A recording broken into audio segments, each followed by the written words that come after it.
Film की शुरुआत होती है एक आवाज से जो सुनाती है हमें उन ट्रोल्स की कहानी जो कभी हजारों साल पहले इंसानों के साथ ही इसी दुनिया में रहा करते थे। साइज में ये बहुत बड़े बड़े दिखने वाले ट्रोल्स मॉन्स्टर नहीं थे, बल्कि मासूम सी क्रिएचर थी जिसकी बड़ी सी बॉडी पत्थरों से बनी थी और दिल उनका मिट्टी और दरख्तों से बना था। ये क्रिएचर नेचर का ही हिस्सा लगते थे, किसी को नुकसान नहीं पहुंचाते थे, बस धूप में नहीं निकलते थे क्योंकि धूप इन्हें जिंदा ट्रोल्स से पत्थरों में बदल कर रख देती थी। ये लोग इंसानों के साथ ही हंसी खुशी अपनी जिंदगी गुजारते थे, लेकिन फिर सब कुछ बदलने लगा। इस दुनिया में क्रिश्चियनिटी फैलने लगी और क्रिश्चियन लोगों को लगा कि ये दुनिया सिर्फ इंसानों के लिए है और ट्रोल्स का इस दुनिया पर कोई हक नहीं है। उन्होंने इन बेकसूर ट्रोल्स को मारना शुरू कर दिया और उन पर बहुत जुल्म किया। वो ट्रोल्स को जबरदस्ती खींच खींच कर धूप में लेकर आते थे ताकि ट्रोल्स पत्थर बन जाएं। क्रिश्चियंस का होली वाटर, होली बेल, ये सब चीजें ट्रोल्स को बहुत ही ज्यादा दुख देती थी, ट्रोल्स को कमजोर कर देती थी और क्रिश्चियंस इन चीजों का फायदा उठाते थे। हमें पता चलता है कि इस कहानी के मेन कैरेक्टर नोरा के डैड नोरा को हमेशा से यही कहानियां सुनाते थे। वो हमेशा नोरा से कहा करते थे कि मैं इस चीज को लेकर बहुत दुखी रहा हूँ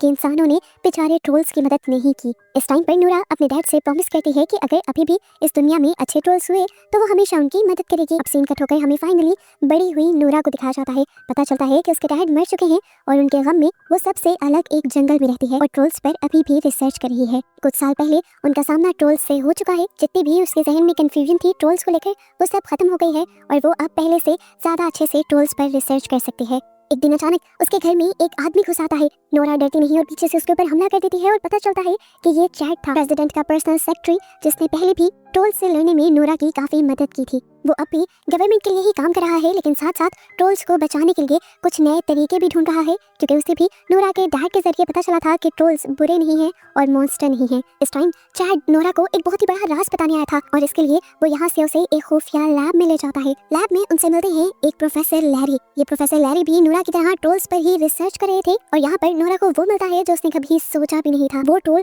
जो नाजिस के टाइम पर पहाड़ों में से निकला था, वही ट्रोल इस टाइम प्रोफेसर लैरी की लैब के अंदर था। इन्होंने इस ट्रोल का नाम जेरी रख दिया था और साइंटिस्ट ने बताया था कि ये पिछले 100 सालों से सोया हुआ है। यहाँ पर नोरा को ये भी बात पता चलती है कि साइंटिस्ट अपनी रिसर्च के लिए इस ट्रोल के काफी सारे हिस्सों को काटते रहे हैं और ये बात सुनकर नोरा गुस्से से भर जाती है। उसे ट्रोल के लिए दुख हो रहा था। वो अब एक लिफ्ट के जरिए ऊपर ट्रोल के कान के करीब चली जाती है और चुपके से उसके कान में एक पोएम सुनाने लगती है। नोरा का प्यार, उसके इमोशंस एकदम से ट्रोल्स को आंखें खोलने पर मजबूर कर देते हैं और पता चलता है कि 100 सालों बाद जेरी नाम का ये ट्रोल दोबारा से जाग उठता है। खुद को बंधा हुआ देखकर वो पागल हो गया था। उसे में वो सारी लैब को तोड़ने लगा, यहाँ तक कि उसने नोरा की लिफ्ट को भी दूर फेंक दिया, लेकिन लिफ्ट की बेल्ट्स की वजह से नोरा की जान बच गई। दिखाया जाता है कि अब ये ट्रोल अपने आप को आजाद करके ये लैब तोड़कर बाहर निकल चुका है और जाते ही उसने हर जगह तबाही फैलाना शुरू कर दी है। वो कुछ नहीं देख रहा कि उसके पाँव के नीचे कोई कार आ रही है, कोई इंसान आ रहा है या किसी का घर आ रहा है। वो हर चीज को कुचलते हुए आगे बढ़ जाता है और एक जगह हमें दिखाया जाता है जहाँ पर सारे बच्चे पार्टी कर रहे होते हैं। वहीं पर ट्रोल उस घर की छत को तोड़कर वहां से उन बच्चों को निकाल कर खाने लग जाता है। ये ट्रोल पहले ट्रोल्स की तरह अच्छा नहीं था। ये बात जल्द ही नोरा और उसके सारे साथियों को पता चल जाती है और ये लोग उस ट्रोल को रोकने का सोचते हैं। नोरा की पूरी टीम की मीटिंग प्रेसिडेंट के साथ होती है। प्रेसिडेंट चाहते थे कि इस ट्रोल को मार दिया जाए, लेकिन नोरा और चैड ये नहीं चाहते थे कि ट्रोल मर जाए। वो मिशन के लिए तो तैयार हो जाते हैं, पर चुपके से नोरा और चैड प्लानिंग करते हैं कि इस ट्रोल को वो हर हाल में बचा कर रहेंगे। इसी सब के दौरान हमें क्रिस नाम के एक कैप्टन को दिखाया जाता है जो इस पूरे मिशन में उनके साथ रहने वाला था। क्रिस और उसकी टीम यूवी लाइट्स वाले बड़े बड़े हेलीकॉप्टर्स तैयार करते हैं। उनका मकसद है ट्रोल को रात के वक्त ही पत्थर बना देना। रात को दिखाया जाता है कि जब जेरी नाम का वो ट्रोल अभी भी लोगों को खा रहा था, तब क्रिस और उसके बाकी सभी साथी हेलीकॉप्टर ट्रोल को मारने के लिए उसके करीब आ गए। उन्होंने यूवी लाइट्स के जरिए ट्रोल को कमजोर करने की तो कोशिश की, लेकिन वो ट्रोल को पत्थर में ना बदल पाए और ट्रोल उनके इस हमले से बहुत ज्यादा गुस्से में आ गया कि उसने बिजली का एक टॉवर जमीन से ही उखाड़ कर वहीं लोगों पर फेंक दिया। इस सब में क्रिस के दोस्त का भी हेलीकॉप्टर तबाह हो गया और क्रिस का दोस्त भी मारा गया। अपने दोस्त की मौत देखकर क्रिस को बहुत ज्यादा गुस्सा आ जाता है। वो बदले की आग में जलने लगता है और ट्रोल को मारने का सोचता है, लेकिन नोरा जो उसके पीछे बैठी हुई थी वो उसे समझाती है कि हम इंसानों ने ही इन ट्रोल्स को मॉन्स्टर बनाया है। ये सब लोग नोरा से पूछते हैं कि आखिर करना क्या है, ये तो इतनी तबाही फैला रहा है।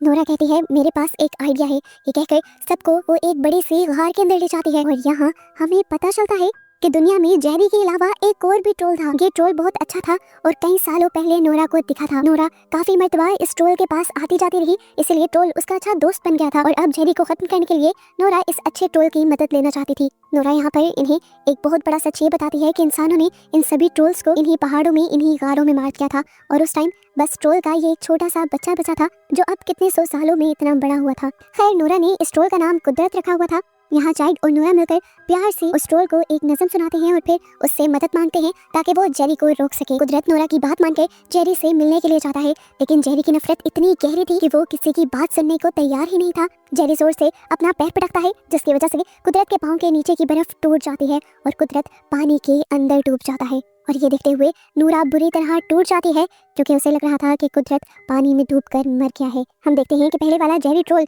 यहाँ से चलना शुरू कर देता है। नोरा को पता चलता है कि वो ट्रॉन्डियम की तरफ जा रहा है, जहाँ सेंट ओल्फ रहता था। नोरा चैड और उसकी पूरी टीम भी ट्रॉन्डियम की तरफ बढ़ने लग जाती है।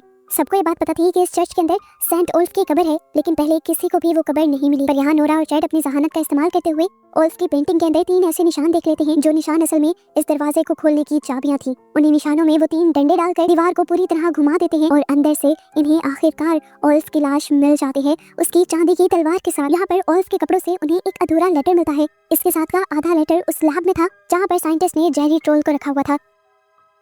ये लोग दोनों की पिक्चर लेते हैं और उसे मिला देते हैं, जिसके बाद इन्हें एक बहुत बड़ी सच्चाई पता चलती है कि हमेशा से मशहूर था कि सेंट ओल्फ ने ट्रोल्स को मरवाया है, लेकिन ऐसा नहीं था। उसने तो ट्रोल्स को मारने का ऑर्डर दिया ही नहीं था। वो सिर्फ उन्हें दुनिया की दूसरी तरफ शिफ्ट करना चाहता था, ताकि इंसान ट्रोल्स से और ट्रोल्स इंसानों से डिस्टर्ब न हो। लेकिन चर्च ने उसका हुक्म नहीं माना और चर्च के कहे के मुताबिक सभी ट्रोल्स को मार दिया गया। और फिर चर्च ने इल्जाम लगाया कि ये सारा किया धरा ओल्फ का है, और ये सब कुछ छुपाने के लिए उन्होंने आखिर ओल्फ को ही मरवा डाला और उसकी ग्रेव भी इतनी छुपा कर बनाई। नोरा को भी समझ आ गई कि जेरी अपने सभी साथी ट्रोल्स का बदला लेने के लिए ट्रॉन्टियम की तरफ बढ़ा था। इस ट्रोल को रोकने के लिए नोरा के डैड की रिसर्च से इन्हें पता चलता है कि ट्रोल को सिर्फ होली वाटर से ही कमजोर किया जा सकता है। पता चलता है कि इसी चर्च के नीचे होली वाटर की एक बहुत बड़ी झील थी। नोरा और उसकी टीम अब लोगों और मिलिट्री की मदद से होली वाटर से बनने वाले बहुत से हथियार गिनी वेपन्स तैयार करते हैं। और जैसे ही जेरी रात को शहर में आता है, ये लोग पहले चर्च की घंटी बजा बजा कर उसे कमजोर कर देते हैं और उसके बाद बहुत सारे होली वाटर्स वाले हथियार उसके ऊपर फेंकते हैं। लेकिन इससे उस ट्रोल का कुछ भी नहीं बिगड़ता, बस उसे और भी ज्यादा गुस्सा आ जाता है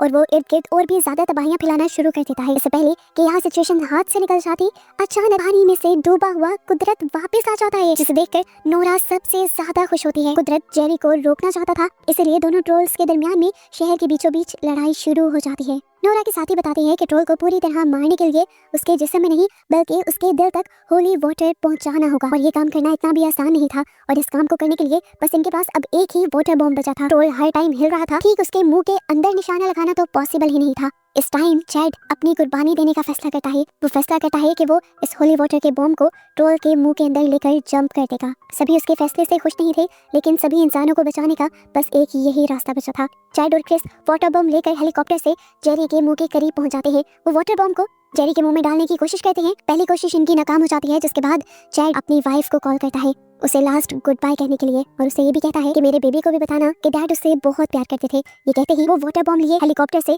सीधा जेरी के मुंह के अंदर जंप कर देता है। बॉम्ब फटता है, जेरी के दिल की तरफ रोशनी दिखाई देती है और जेरी का जिस्म अंदर से खत्म होने लगता है।